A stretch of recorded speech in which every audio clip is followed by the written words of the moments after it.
There it is, guys, the next generation Traxxas slash 4x4. This thing is so cool. It's 2S brushless powered out of the box. They've got all the heavy duty parts on there. It's got a new look. And in today's video, I'm gonna show you all of that stuff, and we're gonna hit that track right there for some off-road action.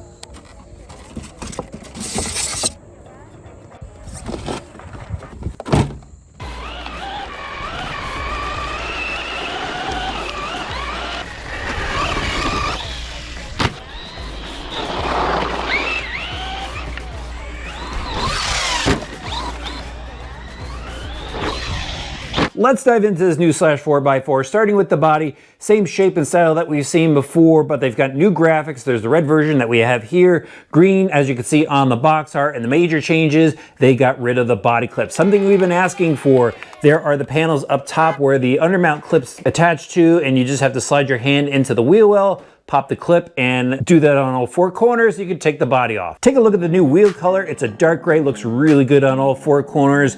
And the tires wrapped around the wheels look a little bit different to me. They're the spec tire that we've seen before from Traxxas, but the tread depth looks a little bit deeper. And I think this rubber compound is a little bit softer. I pulled out an old tire to compare it to. It just looks a little bit different to me. Let me know what you think in the comment section below. Did they make this change before?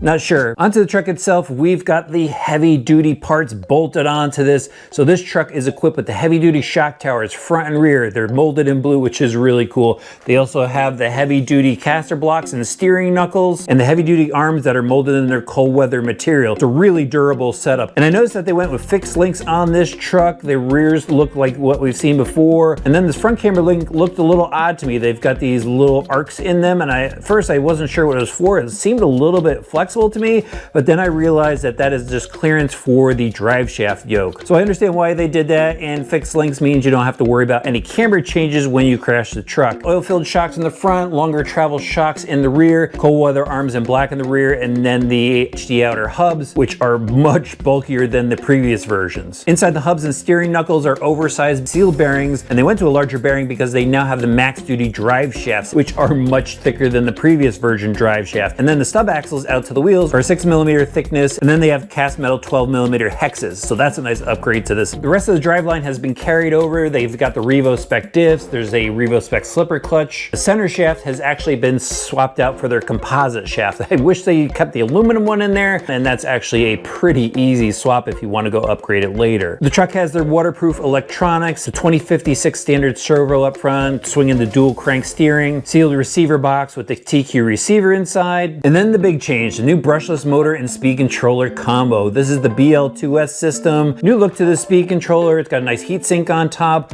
Looks like it's got a power plug, so you go add a fan to it later. It's fitted with their ID plug, so you'll have to use their ID battery packs with it. And again, this is a 2S system, so you could run a 2S pack, or you could run a nickel metal hydride pack. The motor is a 3300 kV motor, and it looks similar to the 550 can that we've seen before. However, obviously it's a brushless motor setup. We've got 3-wire system on it, and they've got this pretty neat plug that just keeps everything nice and tidy. Let's take a quick look at the underside of the chassis. We've seen this before. The front and rear clips are really easy to take off for maintenance. And again, since this is a ready to run, you're gonna have to provide your battery, your charger, 4 AA batteries. It comes with the TQ system, a foam battery block in case you have a smaller size battery, some shock preload clips, some basic tools, and of course, your instruction manual.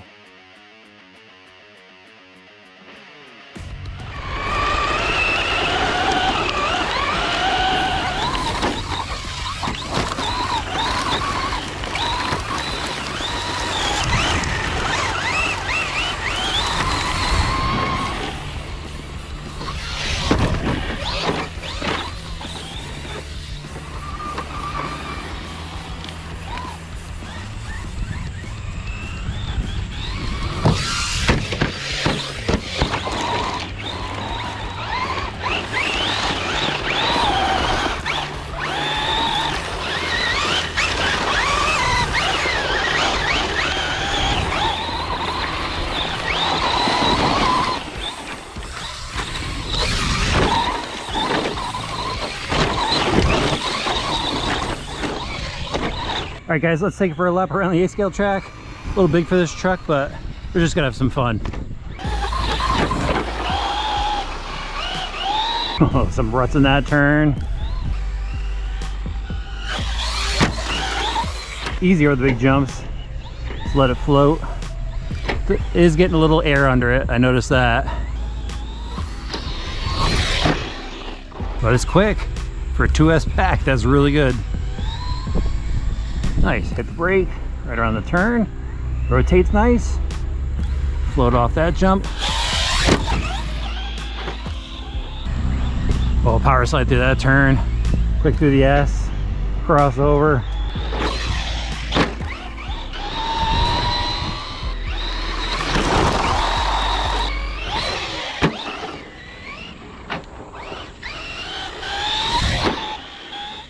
You know what?